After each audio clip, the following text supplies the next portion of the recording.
really helped us bring it back to sort of where it was supposed to be.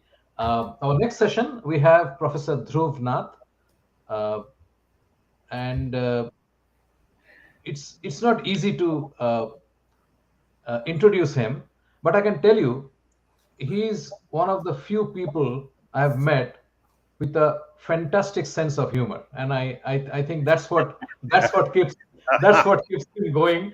No, literally. I mean, I'm not exaggerating. So to give you a quick introduction to Dhruv, he's an angel investor, a mentor to startups. He's an author and a director with Lead Angels Network. It's one of the largest angels network in India. As part of this journey, he has invested in 23 startups and has mentored over 100 others. Earlier, he was professor at MDI Gurgaon and a senior vice president at NIIT Limited. He has been a consultant to top management of Glaxo, Gillette, Nestle, Indian Oil Corporation, Thermax, Bajaj Auto, Air India, amongst others, as well as to the Prime Minister of Namibia and the Chief Minister of Delhi. Dhruv has a BTech in electrical engineering and a PhD in computer science, both from IIT Delhi. He has written 6 books so far. Today's session is based on his book, The Dream Founder. Dhruv, all yours. Okay, thank you so much, Shubhanjan. And good morning, good afternoon, good evening, wherever you are. I just want to mention a couple of things before I start. Shubhanjan rightly mentioned, I have been a professor, but when you're running late, the last person you want speaking on your show is a professor, ex-professor, because they know how to start, they don't know how to stop. Okay, so you'll have to tell me when to stop. So that's one. I just want to mention one thing, in fact, in connection with what the earlier speaker, Amit, had mentioned.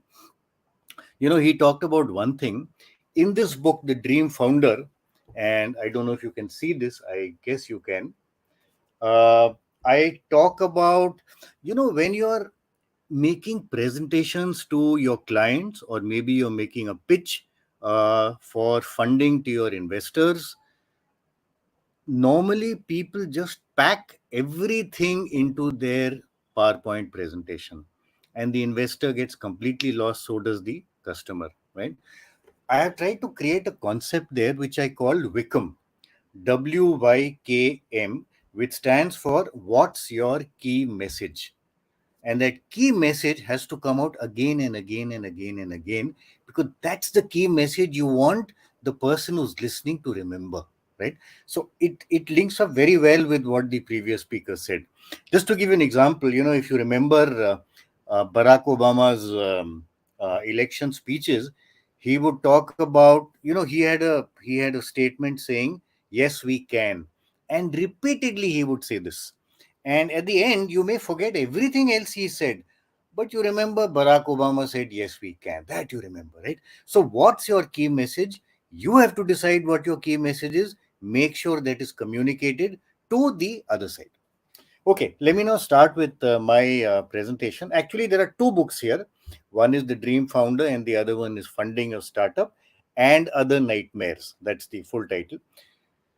The reason why I wrote these books was, I spent a lot of time. In fact, I must have mentored maybe 200 plus startups. I realized that people are very confused about what they need to do to create a successful startup. And therefore, based on all the experience I had in, mentoring these guys, what I tried to create along with a close friend and co-author, Sushanto Mitra, was we created a framework. And that's a framework which the founder can use to analyze his or her startup and therefore figure out whether it's likely to succeed. And similarly, the same framework is used by investors to figure out whether to invest in that company or not. And this framework has become fairly popular now. So I thought I'd share this here. There are parts of marketing in this, but it's not only marketing, right? And it's called the persistent framework. So I'll share this framework with the help of one story. And this is one of the startups that I have been personally involved in. It's called Squirrel. Now, if you watch squirrels in action, you'll find that typically they hunt for food, and some food they eat and some food they save. Now, if you look at human beings, they also need to save, although it's money and not food. But there is a very fundamental problem, very fundamental problem with saving, and that has to do with human nature. There are far too many temptations in life. You get a great new movie in town, you are you are trying to save, but you'll go to that movie, you'll go with your friends, you'll have popcorn, you'll have cold drink or whatever, and to hell with savings, right? So anything that comes up is so tempting, you tend to spend, and therefore you don't save. So what the founders of this company Squirrel did was they said, okay, let's go back to our grandmother's time and see how she saved, and see if we can learn from that. So, your grandmother would have had, in India, we call it a gullak, but typically worldwide it would be known as a piggy bank. So, this is a little box with a slot here where you can put in coins. So, let's see how this works. So, let's say your grandmother went to market and bought something worth, let's say, $9.80, right? And she gave a $10 note and she got 20 cents back. That 20 cents goes into the piggy bank, and you can't remove it because you have to break it. And similarly, tomorrow she spends, let's say, $14.70, and she gets 30 cents back, and that 30 cents goes in, right? Now, this approach to savings worked very well, and I'm sure many of you have seen that. And the reason why it worked extremely well was that it is painless. If you spend $9.80, or in my currency, rupees and paise, if you spend 9 rupees and 80 paise, I mean, spending 10 rupees doesn't hurt you. It's only 20 paise extra. It is small change. Put that into the piggy bank. There's no problem. It's painless. And because you're saving this small amount at a time, small change at a time, you don't even notice it. It doesn't hurt you. Correct? So this works. So the founders of this company decided, okay, we will actually automate this piggyback, because today you're living in a digital world. So they created an app, and that app was called Squirrel. Now, how does it work? Squirrel created an app, and you have to download the app and register. Now, every time you spend money, except of course if you give cash, every time you spend money, whether it is a credit card or a debit card or online banking or whatever, it doesn't matter, you get an SMS on your phone, and this is the way it works in India, which tells you how much you spent. When you registered on the app, you gave Squirrel permission to access these SMSs. Okay, so Squirrel knows how much you spent.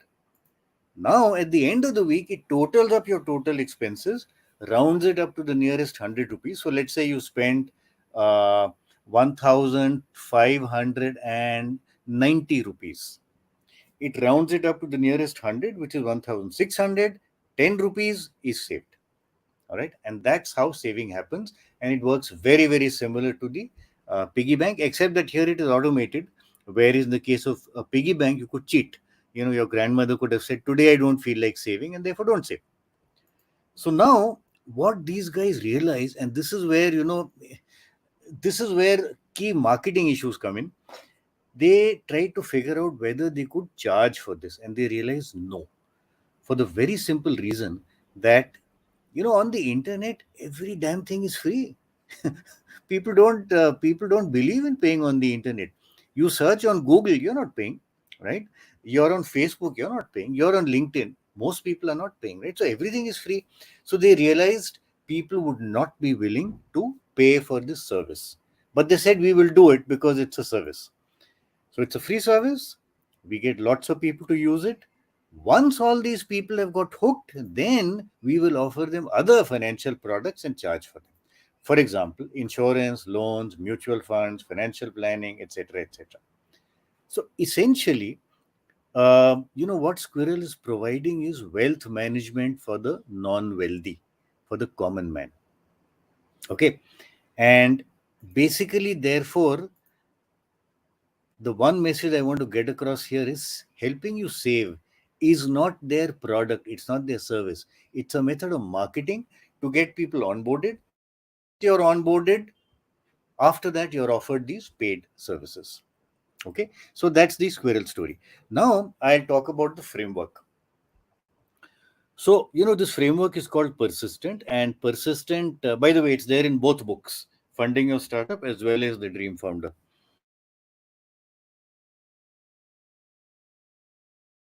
Persistent is a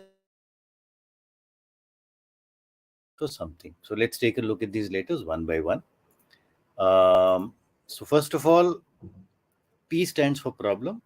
You have to solve a problem. You have to solve a pain point, because if you're not solving a problem for the customer, sorry, you don't have a business. You have to solve a problem. And in this case, clearly, they were solving a problem because A, they were helping people to save, and B, they were helping people to buy other products from one single app, right? Whether it is buying insurance products, or by taking loans, or helping in tax planning and so on. So no problem. P is taken care of.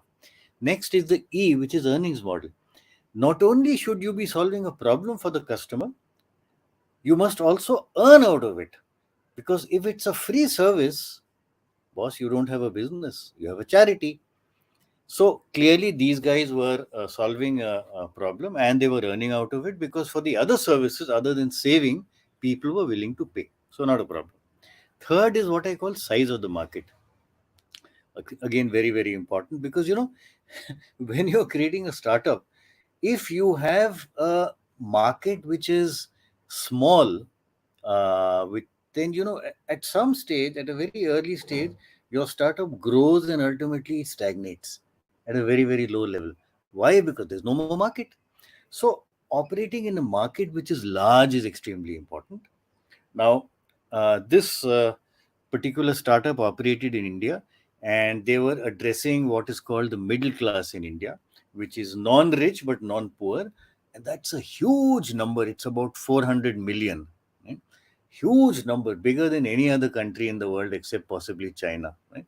It's a huge market. There is no problem at all. However, sometimes your market is very crowded, right? And as sales guys, as marketing guys, many of us have faced this. You're facing competition, lots of competition.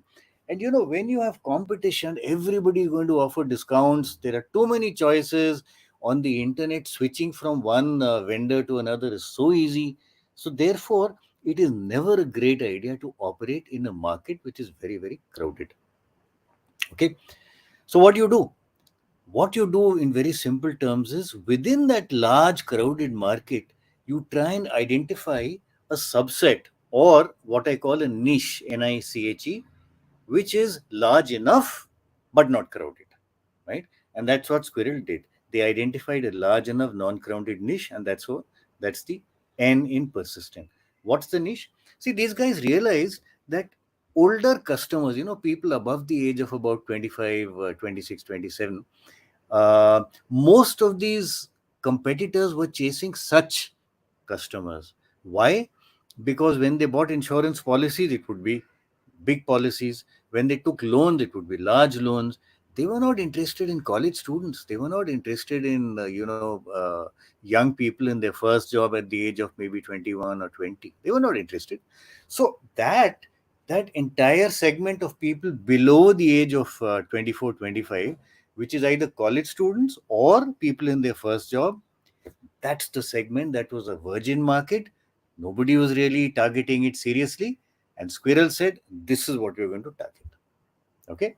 And by the way, it's a brilliant strategy, because over time, these guys, once they become comfortable with Squirrel, they start earning more.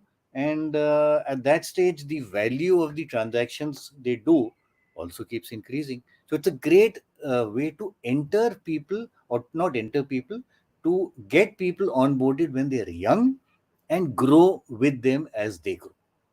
Okay, so that's the first four. Then we have scalability. Very, very, very important.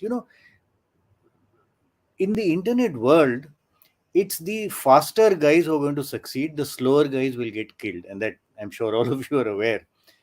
So, scalability means what? Scalability is the ability to grow big, but not only grow big, but to grow big fast. Why? Because if you don't grow fast, the other guy will grow faster than you. eat into your market share, take away your customers, and ultimately kill you. Right? One very important thing that we realized, when mentoring and investing in all these startups that we did, was that scalability can actually very, very easily be figured out. I'll take an example. You take a company like McKinsey, right? It's a wonderful business, very highly profitable business, but it is not a scalable business. No consulting business can be scalable because it is too heavily manpower dependent. It's a manpower oriented business. You want to double revenues, you got to double your highly skilled consultants. Impossible. You can't do that in 1 year, right? And therefore you can't grow rapidly. On the other hand, if you are running a business which is tech oriented, so for example, an internet business such as, let's say, booking.com or Google or Amazon, very highly scalable because it is technology based and not manpower based. Okay, so if you go back to Squirrel, it's basically a tech business, internet based, technology based, very highly scalable. Right? Next issue, risks. And this is the R in persistent. Obviously, every business will have risks. One of the biggest risks is the risk of competition getting in, and therefore you need an entry barrier.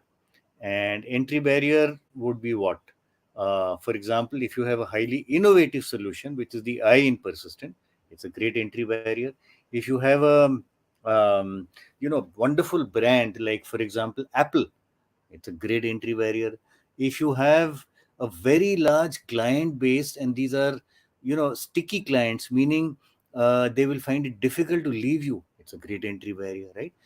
So if you look at Squirrel, sorry, if you look at Squirrel, the entry barrier actually was very weak because it's the moment one of these big guys who are competitors who are not in this college student space realize that this was a good opportunity, they would jump in, right? So it's low. Over time, trust and brand to some extent would become the entry barrier, but not very great. So one more reason to scale up rapidly. Okay, so I've talked about 8 things here. The last two, the team, which obviously starts with the founders. These were great founders, right? There were three of them, and they had a background in investment banking, and therefore they understood what clients really wanted. And the last thing, what's the final proof? You can have a wonderful, I'm sorry, wonderful earnings model, great entry barrier, terrific scalability, but what's the final proof of the business? Are you getting customers? Traction? Are you getting revenues? Are these customers increasing month on month, quarter on quarter? Are the revenues increasing? Are they sticky customers? That is traction, and that's the final proof. So, this is the persistent model. 10 things.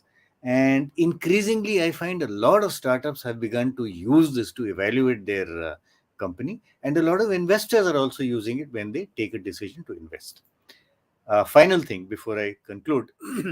What do investors look for?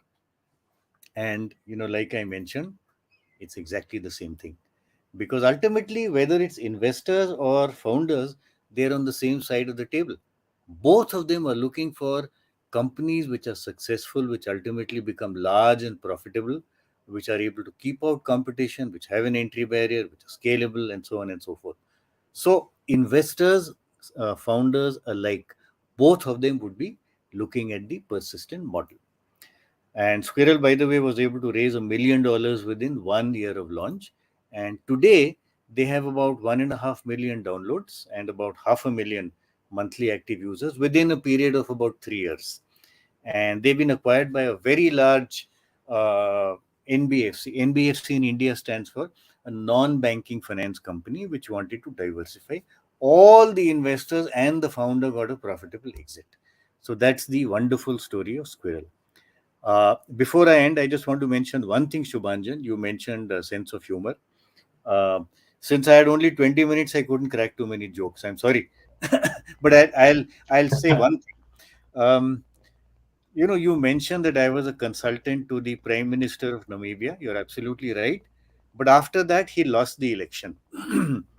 And you also mentioned that I was a consultant to the Chief Minister of Delhi. After that, she died. So you guys have Oh, to decide whether you want to take my advice or not. One person lost the election, one person died. With that, thank you for persistently listening to me. By the way, persistent is not only an acronym. Very, very important thing the founder needs to be is persistent. Keep on and on and on and on at it. You'll have all kinds of problems. You'll have COVID, you'll have the Ukraine war, you'll have all kinds of recession in the world. Keep on at it, and somewhere, hopefully, you will succeed. So I think with that, I'll stop. Thank you. Thank you for your patience. Thank you, Dhruv. That was wonderful. I think it brings a different kind of flavor to what we were talking since morning, and I was very keen that you came and spoke about this because a lot of us are startups of one, and if I think the mindset that we take to sales needs a lot of these. May not be exactly in the way it is used in the startup world, but being persistent or talking about a niche, this is all fundamental, Yeah. right? Uh, so yeah, thank you very much. I really appreciate, and I look forward to more sessions in upcoming LitFest that we'll do. Thank you so much. Great. Thank you. Thank you, Shubhanjan. Thank you, everyone. Bye bye. Thanks, guys. We'll be back with the next session in a bit.